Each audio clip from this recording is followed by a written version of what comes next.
We entered the city not as saviors, but as a spectacle of terror and awe. The sight of Kale walking beside me, radiating an aura of raw power that made the very cobblestones vibrate, sent my people scattering. Whispers followed us like ghosts, calling him Blightbringer and Shadow Spawn. My royal guard kept their distance, their hands tight on their sword hilts, their fear a palpable stench in the air. Each fearful glance, each muttered curse, sent a spike of icy fury through the bond from Kale. I felt the familiar armor of his isolation slam down, and it mirrored the loneliness of my own throne, now magnified 1,000 times. Impulsively, I placed a hand on his arm, a silent gesture of solidarity. I felt the rigid tension in his muscles ease just a fraction, a silent acknowledgement that passed between us. The council chamber was even worse. Lord Valerius, my senior advisor and the man who had championed Kale's exile years ago, looked at him with unveiled loathing. "You bring this monster into our sacred halls, Alara," he spat, his face pale with fury. "You would doom us all by consorting with this accident of magic." "He is our only hope," I retorted, my voice ringing with a strength that was not entirely my own. It was Kale's power, borrowed through the bond, fueling my resolve, a hope you were too proud and fearful to seek. Later that night we stood on the balcony of my private chambers, the blighted parts of the city glowing with a faint, sickly luminescence below.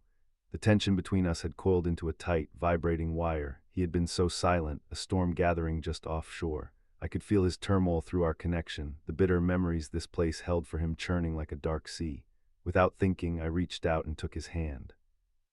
His skin was rough, but his grip, when his fingers closed around mine, was surprisingly gentle, sending a jolt of awareness through me. "Why?" I asked softly, turning to face him. "Why did they really exile you?" He was silent for a long moment, his thumb stroking the back of my hand, sending sparks of heat up my arm. The touch was achingly tender. "My power frightened them," he said, his voice low and rough with memory. "It does not follow rules. Valerius claimed I caused a magical accident that killed his wife. He used their fear to turn them against me." He turned to face me, his stormy eyes locking with mine. "Her sickness was a wasting, Alara, slow, unnatural, much like your blight." My blood ran cold. Valerius, the most vocal opponent of using unclean magic, the one who had insisted my traditional methods were enough.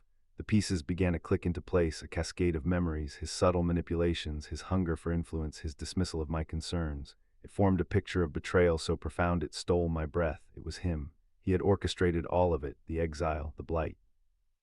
All to consolidate his own power by eliminating the two mages in the kingdom stronger than himself, Kale and me.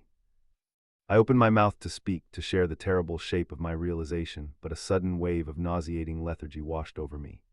The silver mark on my wrist flared with black, corrosive energy. Kale swore, stumbling back as his own mark burned. The torches in the room sputtered and died, plunging us into darkness as heavy stone doors slammed shut, sealing us in. "A pity," Valerius's voice echoed from beyond the stone, dripping with triumph. "The Chaos King's magic is so volatile.